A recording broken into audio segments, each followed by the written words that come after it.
Have you ever felt like everyone around you is speaking in riddles, holding back secrets that could change everything? Welcome to the recap of episode 15, What We Don't Say, where silence is louder than any shout. The episode opens at Ravenhall School, and the energy is electric, but Elara is a ghost drifting through the lively halls. She's completely lost in her own world, a world Lucian desperately wants to enter. He watches her from across the hall, a storm of hesitation on his face. He finally builds up the courage to walk toward her, but just as he gets close, she turns and walks away. The distance between them feels like a mile. Later, in the school courtyard, Elara is trying to find some peace with a book. Lucian approaches again, his voice nervous. "Elara, can we talk?" She doesn't even look up. "No." He pushes, "Just 1 minute," but she's a fortress. "I'm busy." She gets up and leaves him standing there, his frustration growing with every unanswered question. This sets the tone for the entire day. It's a montage of missed connections. Lucian waits by her classroom, but she slips out another door. He tries walking beside her in the hallway, but she just slows down, letting him pass as if he's a stranger. His texts are left unread, his calls go straight to voicemail. The silence between them isn't empty. It's filled with tension and unspoken words. The climax of their avoidance game happens that evening in the girls' common room. Elara is at her locker when Lucian suddenly appears behind her. She's startled and angry. "What are you doing here?" He pleads, "Please, listen to me." But Elara's done. "You're crossing the line." He reaches for her, gently taking her wrist, but she recoils as if burned. "Don't touch me." Her voice is sharp. "What do you want?" And this is where the episode takes a sharp turn. Lucian steps closer, his voice dropping to a low, serious tone. "Stay away from Rowan and his family." Elara freezes. She turns to him, a bitter laugh escaping her lips. "Excuse me? Are you spying on me now?" All her pent-up anger finally erupts. "Since the day you arrived, you've treated me horribly. And now you suddenly care?"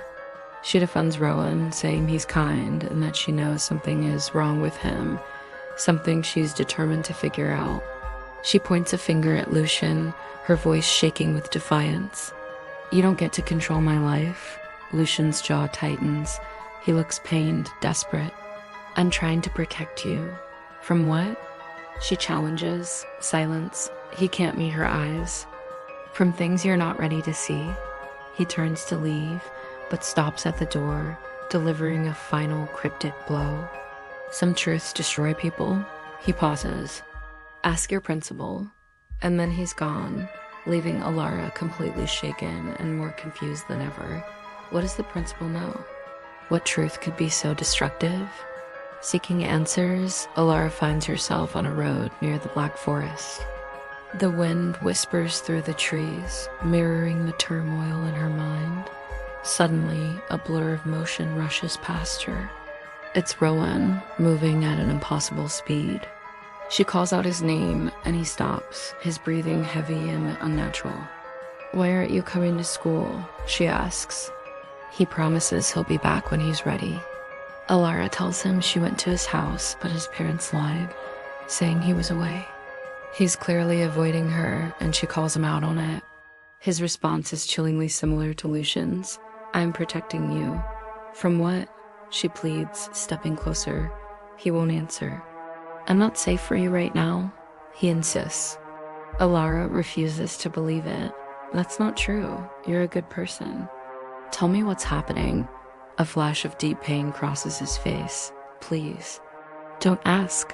And with that, he turns and vanishes into the dense woods, leaving Elara alone with two identical, terrifying warnings from two very different boys. Later that evening, Elara confides in her friend Zima on the school terrace. She lays it all out: Lucian's strange behavior, Rowan's impossible speed, the cryptic warnings to stay away. Zima listens, maybe a little too intently.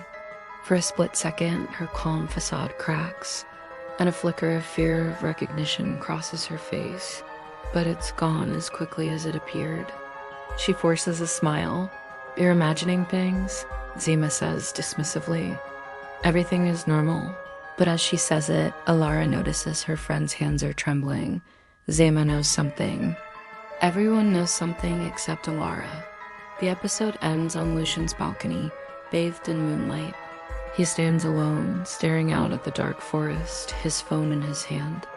Elara's name is on the screen, the cursor blinking over the call button. He doesn't press it.